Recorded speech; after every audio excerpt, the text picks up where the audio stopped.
Genesis chapter 25. And you know how well I read all these Hebrew words. It's Greek to me, really. I don't understand Greek either. Genesis chapter 25, verses 1 through 11. About this time, what you need to understand is that Sarah has passed away and she has been buried.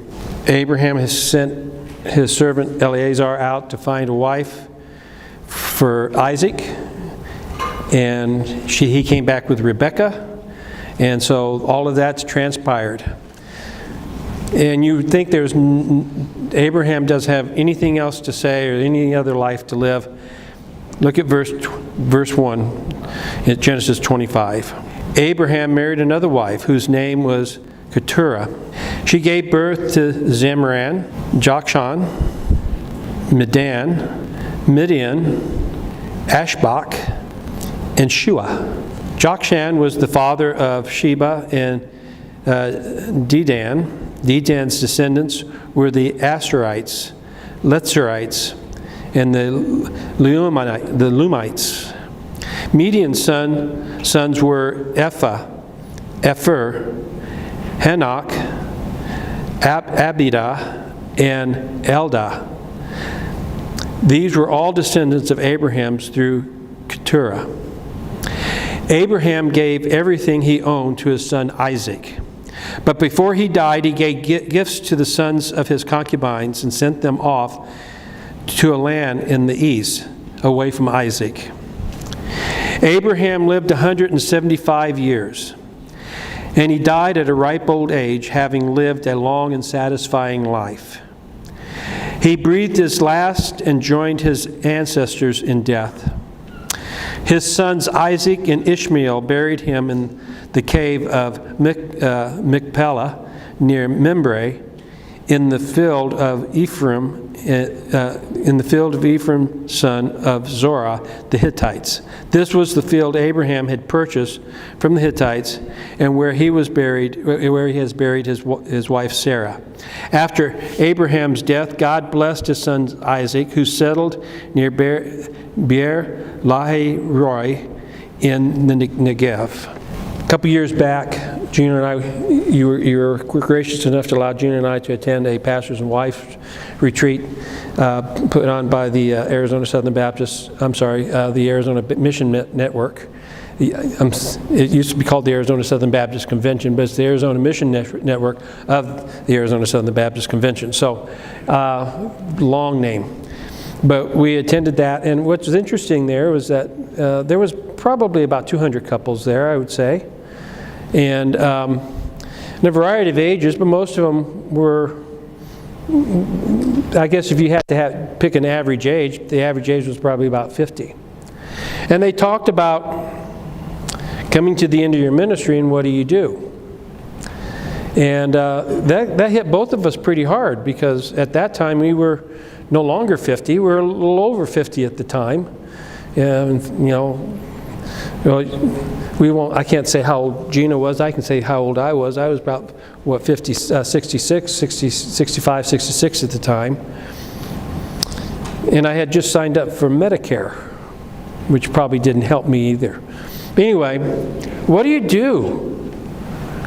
What do you do when Abraham was 175 years old when he died. So here's a question. It's kind of a morbid question, but don't take it too seriously, okay? Because I want to elaborate on the question. How do you hope to die? It is kind of a morbid question.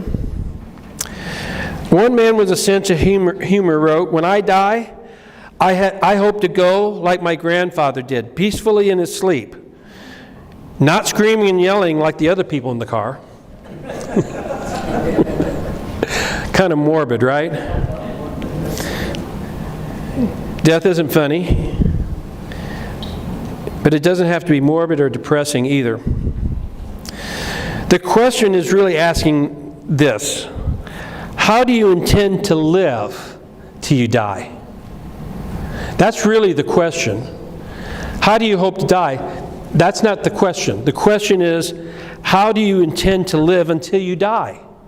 That's really the question here. What will be the condition of your mind and your heart when death comes for you? How will you spend your days prior to taking your last breath? And those are the questions Gina and I were asking ourselves the whole weekend. And it was an okay weekend. We had a fun time, but it was kind of on the dark side, trying to figure out what was going on. And this message, I think, answers some of those questions for us. Here's the problem, and I think this is a true... I would like to say this is not true, but I think many of us die long before we draw our last breath. Some people just stop living. The epitaph on one particular headstone read this: died at age 55, finally buried at age 85. And I think there are people out there that no longer are seeking joy in their lives. They don't see any purpose or pleasure that life has for them. I don't know, after a certain age, maybe they figure it's all over.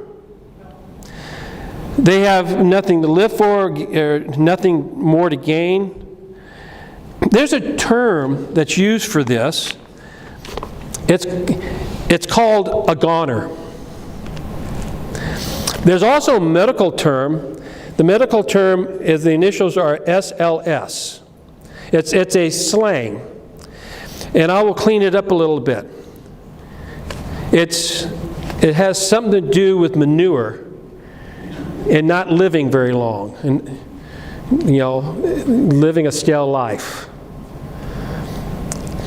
And I think there's a lot of people, and maybe you've come into contact with some of these people. I hope you haven't, but you probably have. But I don't like to see ourselves, I don't want to be seen as a goner. I don't want to be seen, I'm sitting, a month ago, almost to the day. No, it was July 6th. I went home July 6th, all pumped up with Oxycontin, with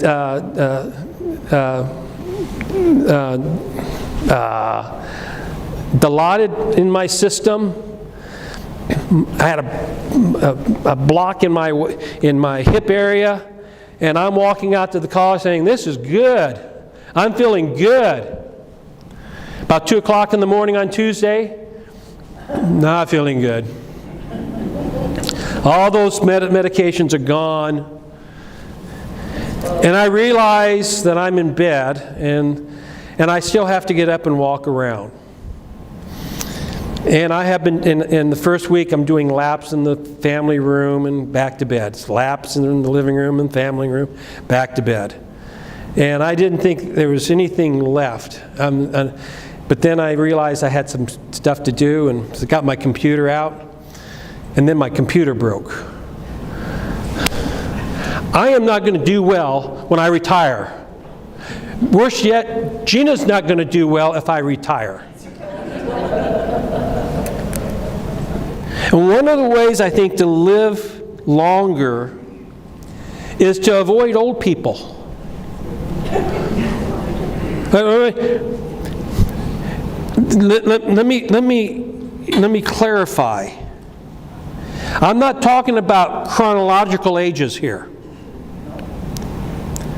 I'm talking about being old in attitude, being old in mind, being old in the heart. I have seen people who are 60 who think they're about to die.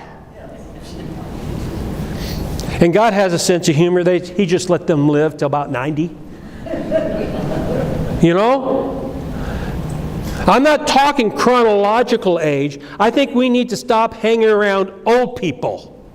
Now listen, if people stop hanging around you, maybe you need to look in the mirror. Don't worry about your chronological age, but how are you acting around people? You know, there are some 40-year-olds I don't want to be around. There's some umpires, I'm telling you, there's some umpires, they're popping ibuprofen like candy at 45 years of age, And I'm going, I got a bad hip, and you're popping pills. I don't want to hang around those people. You know, those kind of people share three things in common. One has to do with Gnosticism. It's an ultimate selfish mindset that they have, that they paid their dues and they're entitled to be miserable. The fact is, there are no dues to pay. Life is a gift. Life is a gift. It is a privilege to live it and to enjoy it and to pursue and to enjoy the pursuit of God in your life. They share pessimism, the idea that the past is now meaningless and the future is bleak. Fatalism. They share Gnosticism, pessimism, and fatalism. No hope, no energy, no purpose, nothing interesting or important is on the horizon. I don't want to live that way. Abraham did not live that way. In the final 25, about the last quarter of his life, okay? He didn't display any of those characteristics, Gnosticism, or pessimism, or fatalism in his life. Abraham is fully aware that he's in the home stretch of his life, but he didn't stop living. He had plenty of reason to. You know, his marriage of over a century ended when Sarah passed away. And I'm sure I can't imagine the grief he had in his life when he lost her. He had almost a century with her. But God calls the shots in life. Have you noticed that?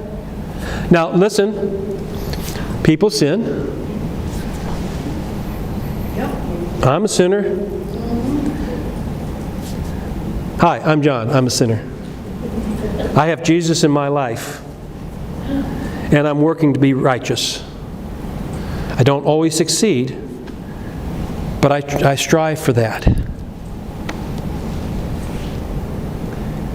But God calls the shots.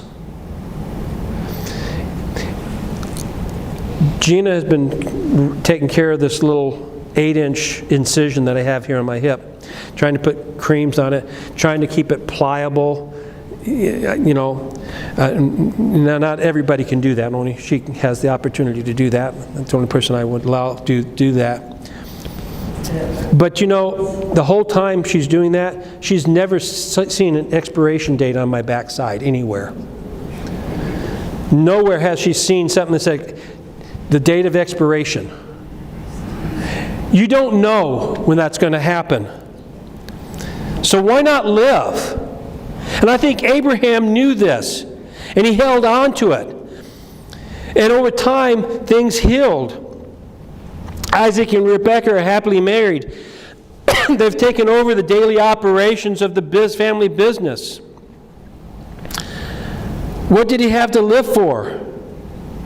What lies in his future? And God has a few surprises in store for Abraham.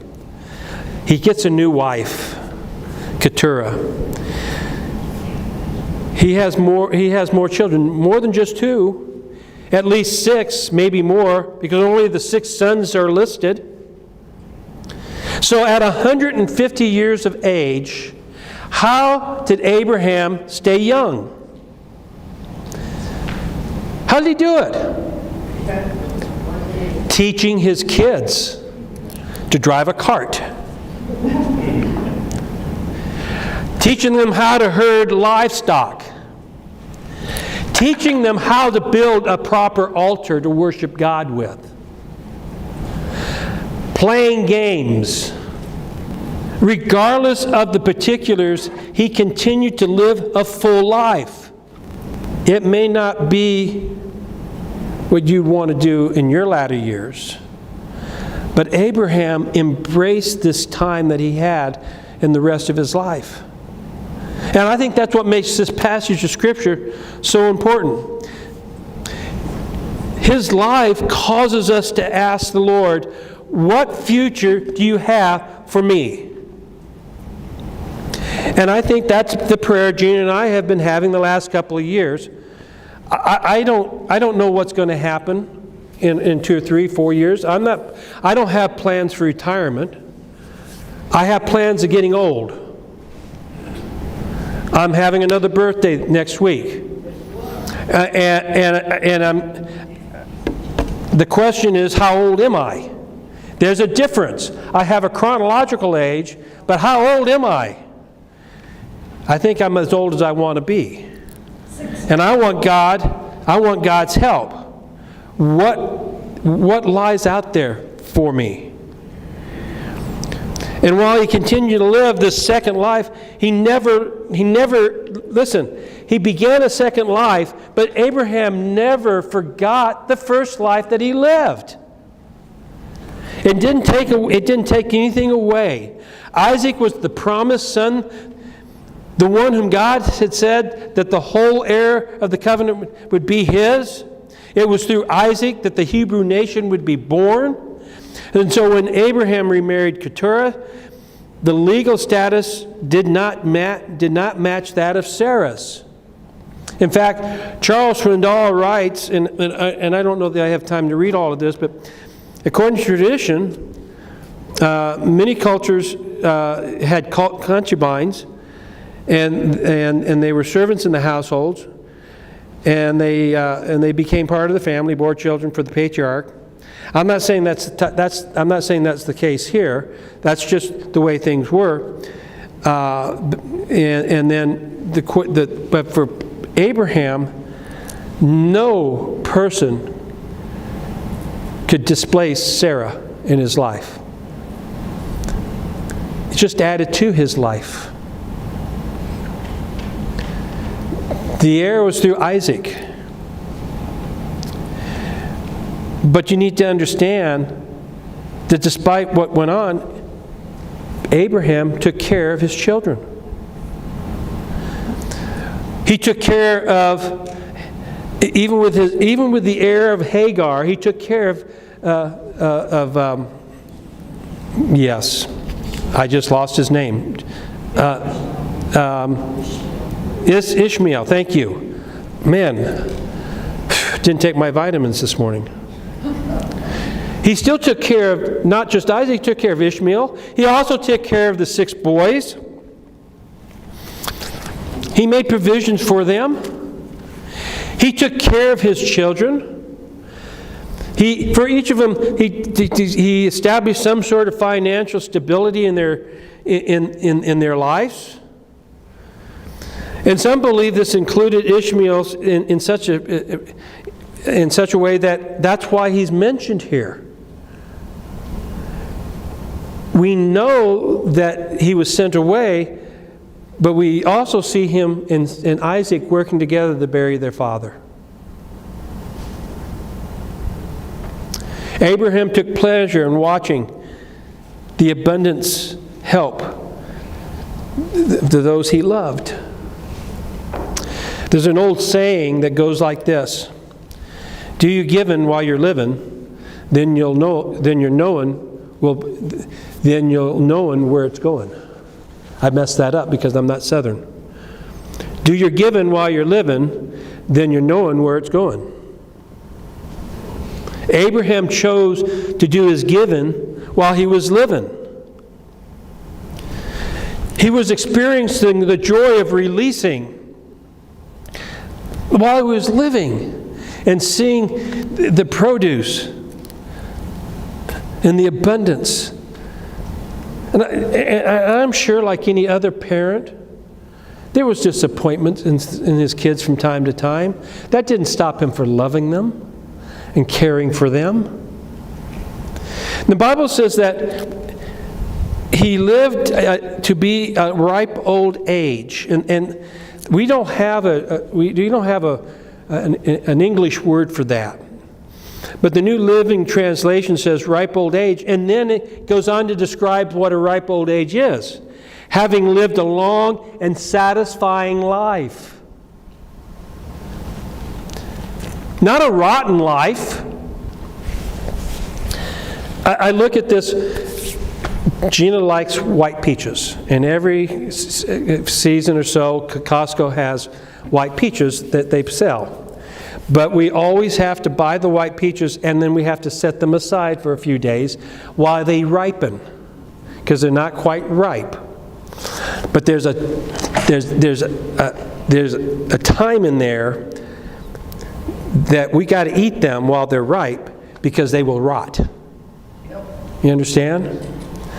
Here's how I would like to go. I want to be ripe when I die. I don't want to be rotten when I die. Abraham died at a ripe old age, having lived a long and satisfying life. The word here is sabah, if I'm saying that right in Hebrew, meaning to be full. Meaning to be full. Abraham breathed his last, he lived his life in a full way. So when he breathed his last, there was satisfaction and contentment. And his life was filled with God. And his faith was strong.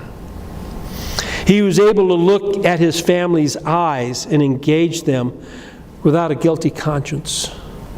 Wouldn't that be a way to go? When you stop and think about it, what a way to go. We don't cry for Abraham or mourn his death. We rejoice and celebrate his death and celebrate with him. Look at what he made of his days and how he used his resources, how he lived his last days, and how he died a satisfied man. And from that, we can gain two secrets for our own lives here.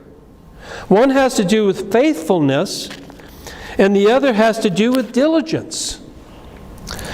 So let me share these two secrets with you in the little time I have left. About finishing well. Now, I don't know where you are in your life. My oldest grandkid just graduated from basic training. He's 19 years old, and you know what he's going to be doing for a living in the Air Force? He's carrying a gun. Remember little Joseph? You know, the kid who busted the hole in the wall over here? He's now carrying a gun. Two valuable secrets to finishing well. One is this. Deals with faithfulness. Faithfully remember, each day offers opportunities for staying young at heart. Faithfully remember, each day offers opportunities for staying young at heart. First of all, each morning you wake up is fresh. It's new. You may have had the worst day the previous day, but guess what? When the sun comes up, it's brand new. You get to start all over again. To see the next 24 hours as a series of choices. To choose a positive attitude. To choose to seek out and focus on the good things.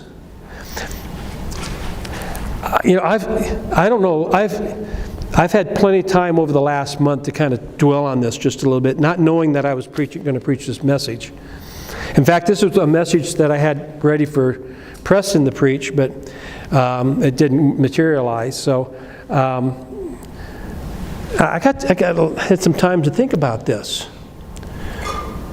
Nothing frustrated me more than to open my computer. You know, you got your computer like this, and you hear, that's not a good sign. And then so you close it and you go, uh-oh. So you pick it up and the screen's going, right? Not a good day. I'm frustrated. What's going on? And for the whole day I fussed and fumed about, now what am I going to do? And I resolved myself to go to bed that night and say, you know what? It's busted. I can't fix it. There's not a thing I can do about it. I looked at some new computers, and I sent some stuff over to Jeff, and I said something to Ernie, and I asked Ernie, can it be fixed? I think Ernie laughed at me. But I decided to wake up the next day and not worry about it. It's a choice that I made. And I couldn't say that if I was 40, I would woken up and said the same thing. To choose to face your opportunities with eager anticipation. To choose to set aside your own expectation. The frustrating thing with this hip is I've created more work for my wife. And she's saying, sit down, I'll do this. Don't you go picking that up. So she got me a little picker-upper thing, and I gave it back to her, because she's my picker-upper. Am I wrong? No, I'm not. Embrace what God chooses for you to do. Choose to live in a constant state of surprise by laying aside your will and letting God's will unfold. Now, for some of you type A people where you have to have everything planned out, that's going to be difficult. For some of us otters, that's fun. If we can surrender my will for God's will, the whole thing's a surprise. Every day is new. Start your morning off well. Choose your friends well. Choose your friends well. Listen, be kind to everybody, but distance yourself from negative people so that you don't become like them. You heard the phrase, misery loves company? Miserable people want to make other people miserable so they feel comfortable. It's time to leave those people miserable and be happy. It's a choice you make. If you're selfish, if you hang around selfish people, guess what? You'll become self-serving. If you hang around narcissistic people, you'll become narcissistic and cynical and bitter. I hang around other pastors who are so much smarter than I am. I try to find the smartest people I know to hang around for two reasons. One, I want some of that smartness to rub off on me. And number two, if I'm hanging around smart people to think I'm smart too. Think about it. Think about this. You're hanging around miserable people, okay? I'm going to try to cheer them up. But you're hanging around miserable people. Why aren't people wanting to hang around you? Because they think you're miserable too. I hang around smart people because I want people to think I'm smart. I may not be. So that's why I keep my mouth shut. So I don't prove the fact that I'm not very smart. Hang around people who will lift you up. Choose wisely where you will invest your time, your energy, your talent, your resources. Cultivate healthy habits. Folks, we are creatures of habit. Understand this. We are creatures of habit. Are you still with me? We either create good habits or we create bad habits. One of my good habits is I still fold my t-shirts the same way I learned to fold them when I was in the Air Force 50 years ago. I just do. Right? I still do. And I showed her how to do it. She doesn't do it so well. If you fold them right, they're the size of a dollar bill. And they fit in a little drawer just fine, along with your other understuff.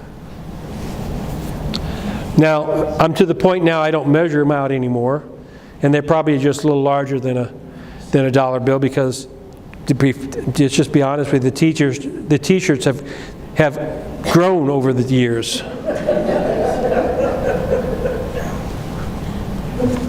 Cultivate good habits.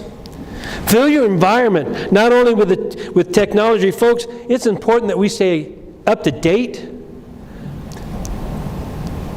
but it's also, you can use that technology to develop musical skills and fartsy stuff. Ooh, did I say that in church? Can I say fart in church? You know, I think in our lives, we can have appreciation for art stuff. Sometimes we may not appreciate it. That's okay. But I think we can develop that. In fact, we have some abstract art hanging on our refrigerator that we just cherish to this day. Right? We have some figurines that has little tiny handprints in it that we wouldn't trade for anything.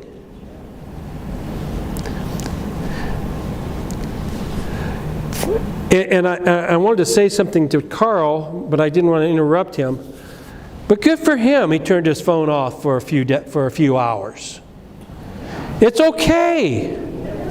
It's okay to detach.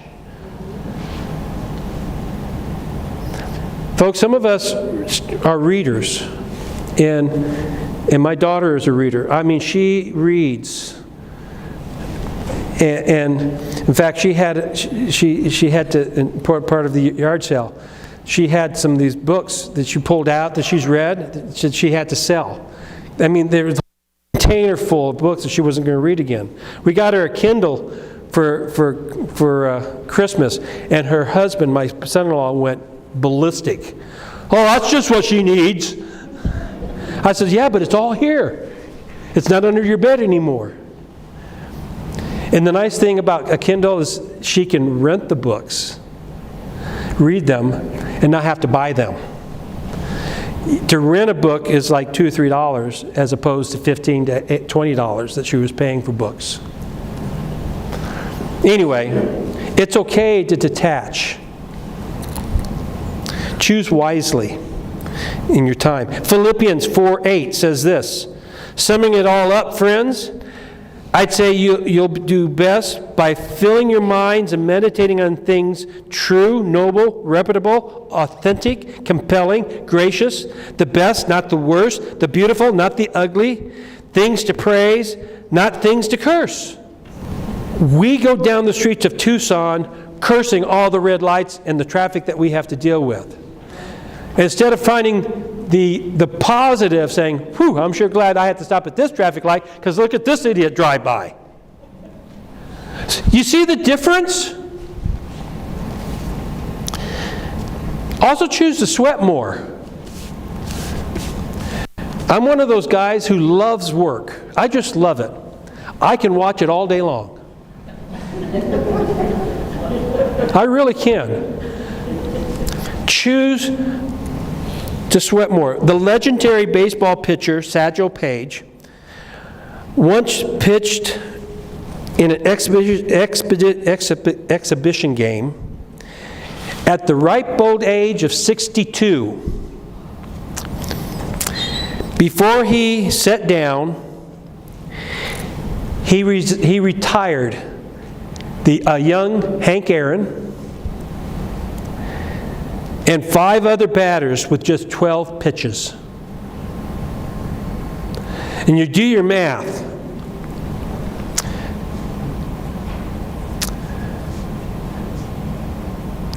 Hank Aaron, I think, Hank Aaron had an 0-2 count, no balls, 2 strike counts. And he grounded out to third base, and they threw him out at first base. You know, grounded to third and third. That was 3 of his pitches. 3 pitches to get Hank Aaron out. That meant there's only 9 pitches left for 5 other batters. At 62, he did that. When they were asked about his excellent his health and his impressive longevity, He offered 6 homegrown rules for staying young. He says if you're over 60 years of age, follow these rules closely. He said, avoid fried meat, which anger the blood. If your stomach disputes you, lie down and pacify it with cool thoughts. Keep the juices flowing by jangling around gently as you move. Go very light on the vices, such as carrying on to society. The social rambles aren't restful. Avoid running at all times. And don't look back. Something might be gaining on you. Choose how you will face failure and disappointment. We all admired Babe Ruth. His home run record of 714 home runs stood until 1974, and Hank Aaron took care of that. He was the home run king who struck out 1,330 times. In fact, the all-time strikeout leaderboard reads like this, of who's who in championship stuff, okay? You ready for this? Reggie Jackson, Sammy Sosa, Alex Rodriguez. They all appear in the top 5 strikeout leaders in Major League Baseball. What's the lesson? To hit a lot of balls, you have to swing at a lot of pitches. So keep on swinging away. Being faithful. The second thing is being diligent. Diligently refuse to give up. I don't know if I'll get back to umpiring or not, but I'm not going to give it up until I can't do it. Once I realize I can't do it, I won't do it. But I'm not going to just give it up. I'm going to keep working towards that end. But I'm going to tell you, at the age of 50, I was chasing 20 and 21-year-olds around the bases. At 68, I will still be chasing 20 and 21-year-olds around the bases. But I don't think I can do it as well as I did when I was 50. So I have some decisions I have to make.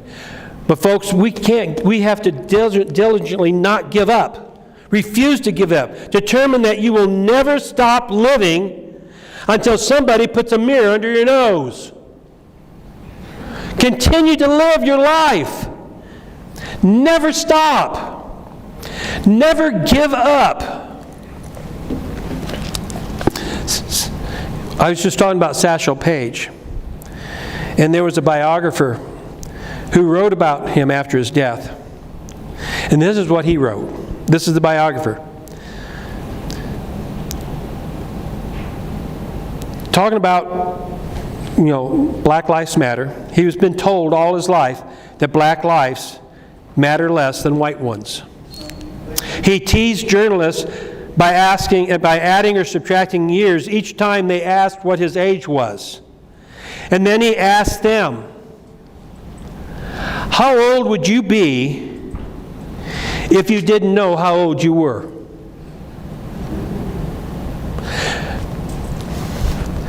See, he grew up in a time, in a period in our country when no one cared how old he was. But now that he was famous, now that he made it into the Baseball Hall of Fame, they kept asking him how old he was. Now he matters, and he was just teasing him. No one knew how old he was. No one knew how old Billy was when she was alive here in this church. She wouldn't tell you. How old would you be if you didn't know how old you were? Think about it. Let it sink in. Are some of you living as if you're ready to die? And I don't care what your age is. I don't care if you're a teenager. I don't care if you're 20 years old. I don't care if you're a new grandpa. I don't care if you're an old grandpa. I turned 68. But I don't want to be 68. I refuse to grow up. I'm going to grow and be mature. We are to grow and be maturing in the faith, right? We are to study to prove ourselves a workman need not be ashamed, rightly dividing the word of truth. I want to be a mature Christian. Hear me. But I don't want to live like I'm dying. I want to live as if there's hope for a future. And you know, because I have Christ in my life, because I have Jesus in my life, I have a hope for the future. Because, see, my past has been forgiven. And He gives me purpose for today. Do you have breath in your body? Say yes. Then you have purpose today. And guess what? Because of Jesus, I have hope for tomorrow. So, how old are you? Father, thank you for our time together. Thank you for the lateness of the hour. But Father, lead us and change us. Give us life. Not just the new life that you promised, but the abundant life that is also there. Father, let us not live our age, but Father, let us continue to live our lives because you have purpose for us. Thank you for Abraham's lesson. Thank you that he didn't just curl up and shrivel up, but he lived. And he died faithfully at a ripe old age, having lived a satisfying life. May that be said of us. And then again, Father, there are those that that may be here, maybe we know. They have never accepted Jesus as their personal Savior, and they're dead already, and they don't even realize it. And so, Father, help us to share the gospel message with them. And if the gospel message has been preached here today, like I believe it has been, may they understand that they can have this new life, this abundant life, and this hope and future for their lives. Because you've come, here's love. Let us take advantage of it in Jesus' name. Amen. We come to a time of invitation, time of commitment, and yes, the clock is late, but we're going to do this anyway. If you don't know Jesus, I'm going to be at the front. You come and tell me, and I'll share with you how you can know Jesus. If you're tired of dying and you want to start living, the altar's open to you. You come as we sing this song. Let's all stand.